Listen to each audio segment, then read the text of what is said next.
between the temple and the altar. He said, look, you're going to get you a taste of all of this righteous blood that's been shed. It's going to come on you now. And it's going to come on the people in this generation when they mess up and go against the true service of God. Now, they're going to be right in the middle of that same stuff, going all the way back to Abel, all the way to it's going to happen all the way to the end.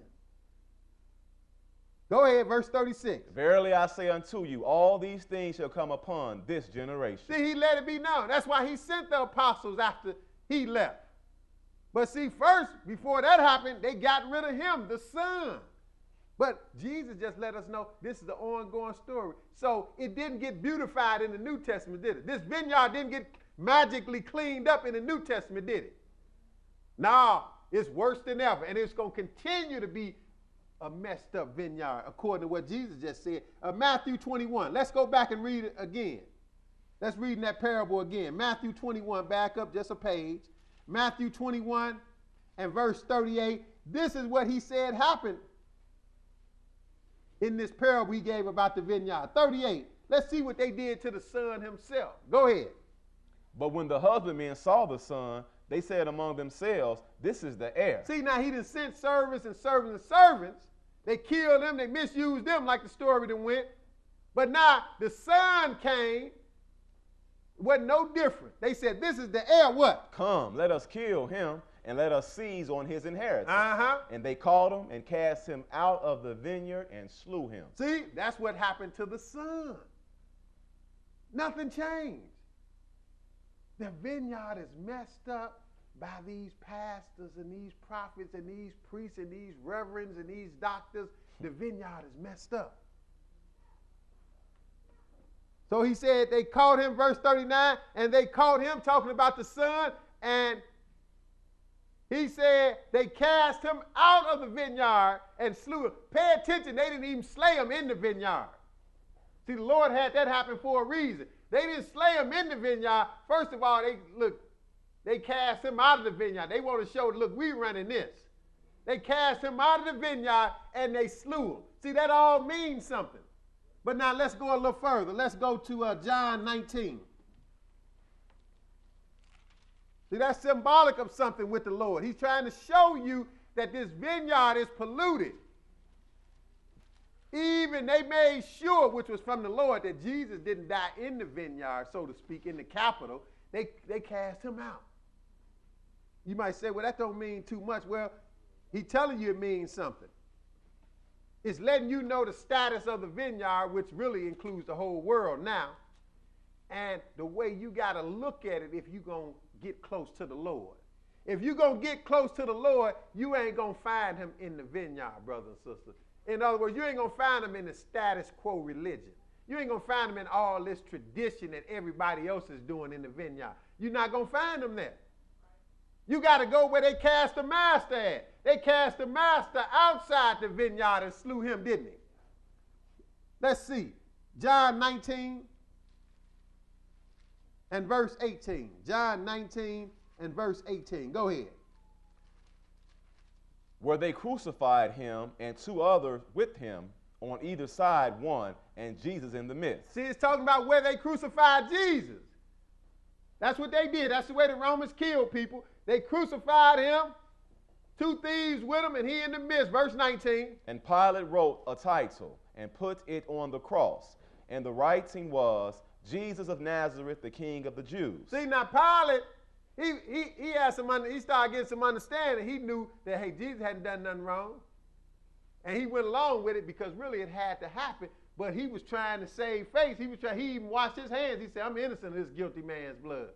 And then he even had enough nerve. He said, look, I'm going to at least put his title up there to show what y'all call yourself mad at him about. And I believe that this is the truth. Pilate believed after he talked to Jesus, he said, this guy he is the king. Because Jesus told him, yeah, I'm a king. It just ain't my time. Basically let Pilate know you lucky because I'll be peeling your head right now. And Pilate took that for what it's worth. He said, okay, Pilate knew Jesus was a king, so he wrote a title on his cross. Jesus of Nazareth, the King of the Jews. Now, he wrote that title over Jesus. Even the Pharisees came to Pilate and said, don't say King of the Jews. changed that to say he said he was king. Pilate said, get out of my face. What I done wrote it. Skip y'all. Because he was tired of them religious leaders. Because they had instigated all of it. But go ahead, verse 20. This title then read many of the Jews. For the place where Jesus was crucified was nigh to the city. And it was written in Hebrew, Greek, and Latin. See, now you have some brothers say, well, you got to speak Hebrew. And you can't say names in other languages. That's some foolishness. Notice what it said right here. Jesus of Nazareth, the King of the Jews. That means that was written in, it said it was written in 3 languages, didn't it? It didn't say, it didn't change the name to nothing else, did it? It said it was written in 3 languages. Why? Because the Lord Israel at this time was speaking different languages already. And the Lord wanted to make sure everybody saw it, no matter what you spoke. Why you think he had Pilate go through the trouble to write it in 3 languages? 3 different languages. Because the people was already scattered out and speaking different languages by this time. And he said it was written in Hebrew, in Greek, and in Latin. But now, what else is said here is that the place where Jesus was crucified was nigh to the city. That letting you know it wasn't inside the city, was it? It was not. If it was nigh to the city, it wasn't in the city. Because it told you in the parable they cast him out of the vineyard and slew him. So that's where he got killed on the outside, so to speak. And that's for a reason. Let's go further. Go to 1 Corinthians 10. 1 Corinthians 10. Just keep that in mind that he was outside the city. We're going to get back to that later. He told you he cast him out of the vineyard.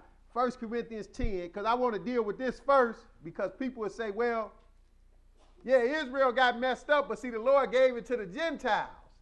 That's what people have tried to say. Look, like I said, once Israel messed up, everybody else was in trouble. The Gentiles was in trouble. Because Israel is the vineyard of the Lord.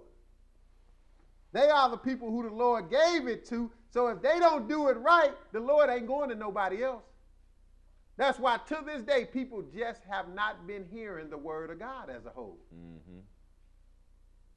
1 Corinthians 10 and verse 18. Go ahead.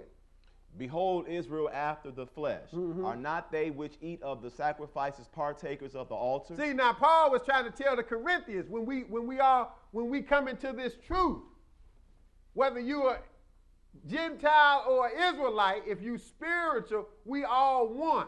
We operating as one. So he was giving an example with Israel, how they were partakers of the altar. So he said, behold, Israel after the flesh. So he's talking about fleshly Israel, physical Israelites.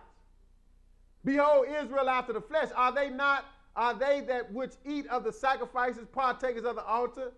Aren't they partakers of the altar? In other words, hey, they all have to, they can't go more than one way. They can't eat at 2 different tables, is really what he was trying to tell them.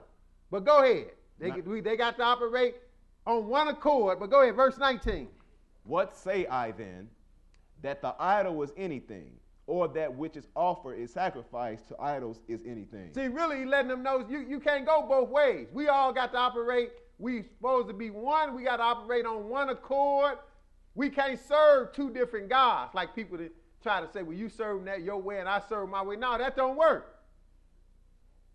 And he said, what say I then about the idol? It's not even about the idol. Some people get upset. You tell them the Christmas tree is an idol. Oh, I don't worship no tree. I don't do that. I don't worship. Look, the tree in itself is nothing.